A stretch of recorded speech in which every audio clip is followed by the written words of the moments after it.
Kota Magelang, sebuah kota yang terletak di kaki Gunung Sumbing dan Gunung Merapi yang telah mengarungi sejarah yang sangat panjang sejak tahun 907 Masehi, saat kota ini bermula sebagai sebuah desa perdikan bernama Mantiasih. Dari situlah, di masa-masa berikutnya, kawasan ini berkembang dan lambat laun menjadi sebuah wilayah kota yang kini dikenal sebagai Magelang.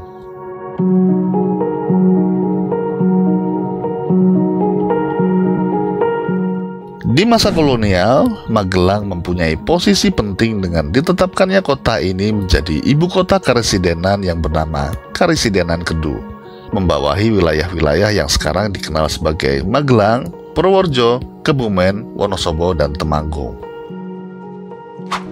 Mungkin istilah karesidenan sudah tidak umum terdengar di masa sekarang.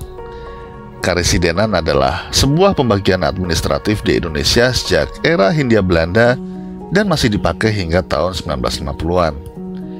Karesidenan dikepalai oleh seorang residen yang di zaman kolonial adalah seorang penguasa tertinggi sekaligus mewakili Gubernur Jenderal Hindia Belanda di wilayah kekuasaannya dan memiliki kekuasaan legislatif, eksekutif, dan yudikatif di tangannya.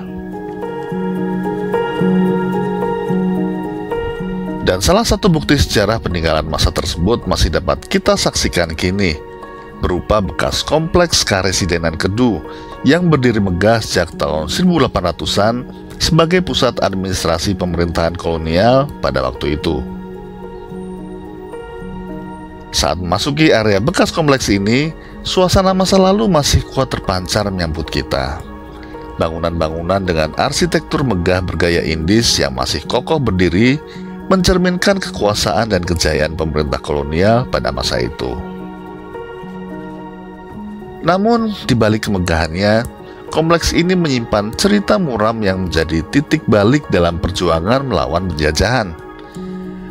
Pada tahun 1830, kompleks ini menjadi saksi tempat ditangkapnya Pangeran Diponegoro, seorang tokoh utama Perang Jawa yang berlangsung sejak 1825 hingga 1830.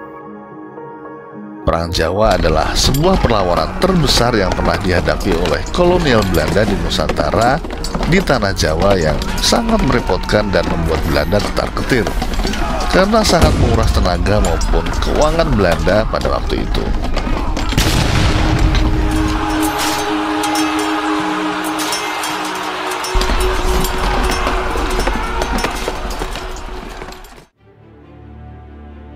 Perang Jawa dipicu oleh ketidakpuasan terhadap kebijakan-kebijakan Belanda yang eksploitatif bagi masyarakat, turut campurnya Belanda dalam urusan internal Keraton Yogyakarta, dan puncaknya adalah ketika Belanda melakukan pembangunan jalan di tanah leluhur Pangeran Diponegoro tanpa izin. Pangeran Diponegoro, putra Hamengkubuwono III yang lebih memilih kehidupan spiritual di luar tembok keraton, akhirnya mengangkat senjata setelah melihat ketidakadilan yang semakin merajalela. Perang ini berlangsung sengit dengan strategi perang gerilya yang menyulitkan pasukan kolonial hingga 5 tahun lamanya. Hingga pada bulan Maret 1830, Belanda di bawah komando Jenderal Hendrik Marcus de Kock mengundang Pangeran Diponegoro ke Magelang untuk menawarkan perundingan sebagai jalan damai.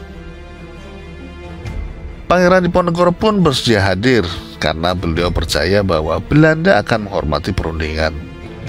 Saat itu beliau juga berpandangan bahwa peperangan sudah dirasa mencapai batas dan perundingan bisa menjadi solusi.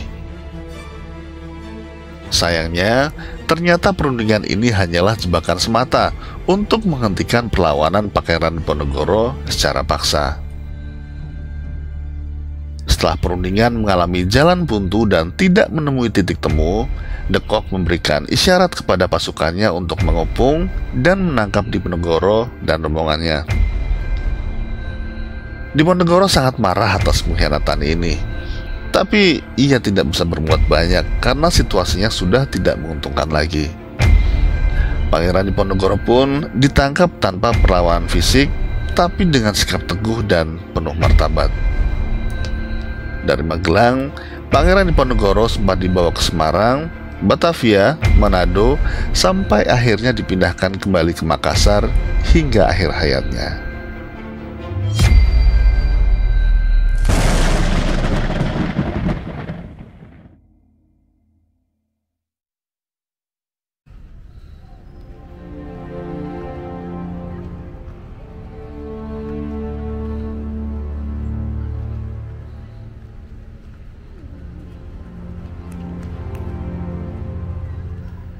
Sudah hampir 2 abad berlalu sejak peristiwa penangkapan Pangeran Diponegoro. Tapi gedung Residen Kedu ini seolah tidak banyak berubah apabila dibandingkan dengan dokumentasi lama keluaran tahun 1800-an. Seluruh bagian dari gedung tersebut tampak terawat dengan baik. Dindingnya yang berwarna krem, serta kusen-kusen pintu dan jendela, serta langit-langitnya yang bercat putih bersih, memberi kesan mewah dan elegan.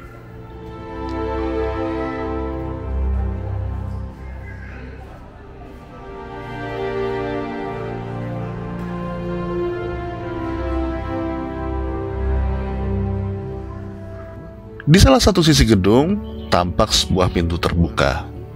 Sebuah pintu yang membawa kita masuk ke dalam sebuah ruangan di sana. Itulah ruangan tempat Hendrik Marcus de Kock berunding dengan Pangeran Diponegoro.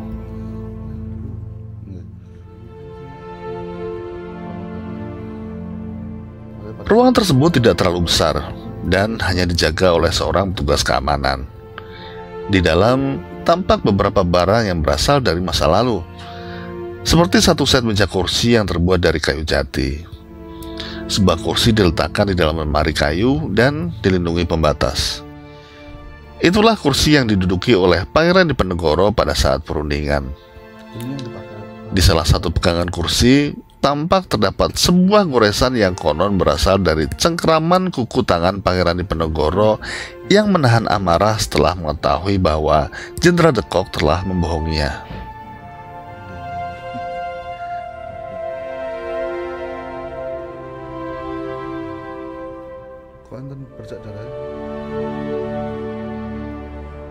Di sudut yang lain, terdapat sebuah lemari yang di dalamnya disimpan replika jubah berbahan kain santung yang dulu kerap dikenakan oleh Pangeran Diponegoro. Ada pula lemari yang berisi peralatan minum berupa kendi dan teko, serta 7 buah cangkir keramik berwarna putih milik Pangeran Diponegoro sebagai tempat 7 macam minuman kegemaran beliau, yaitu wedang jahe, temulawak, teh, wedang gula Jawa, beras kencur, wedang asam Jawa, dan air susu murni.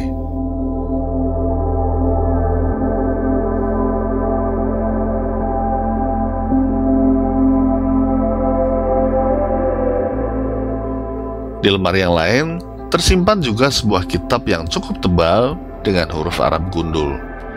Kitab tersebut adalah Kitab Takrib yang digunakan Pangeran Diponegoro saat mengaji dan mendalami agama. Di ruangan ini dapat kita lihat pula sebuah balai-balai kayu yang di atasnya beralaskan tikar yang terlihat sudah tua. Balai-balai inilah yang dulu biasa digunakan oleh Pangeran Diponegoro untuk sholat.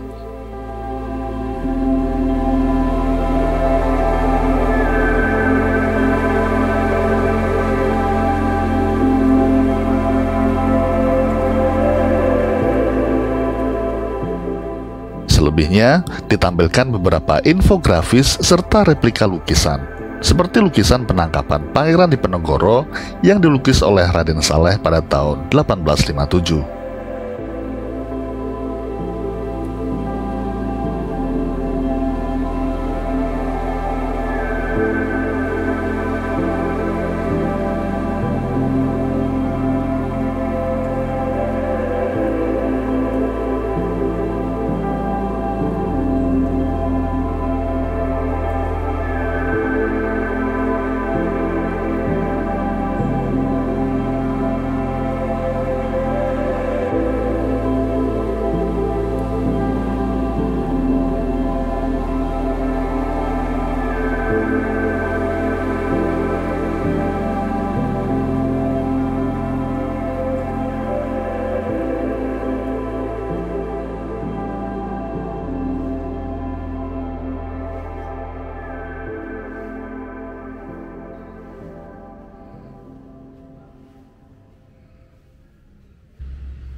Di luar bangunan utama terhampar padang rumput yang luas dengan pepohonan besar berlatar lembah dan gunung sumbing di kejauhan.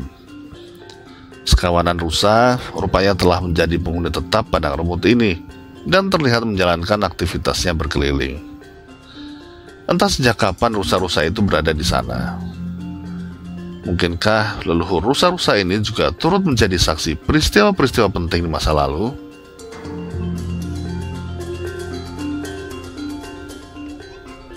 Yang jelas, menelusuri bekas kompleks Karesiden dan Kedu bukan sekedar hanya perjalanan wisata sejarah, tetapi juga sebuah pengingat akan pentingnya menjaga dan menghargai perjuangan di masa lalu. Tempat ini bukan hanya sekedar bangunan tua, melainkan juga salah satu monumen hidup yang akan terus menyampaikan kisah perlawanan, keberanian, dan pengorbanan demi kemerdekaan bangsa Indonesia.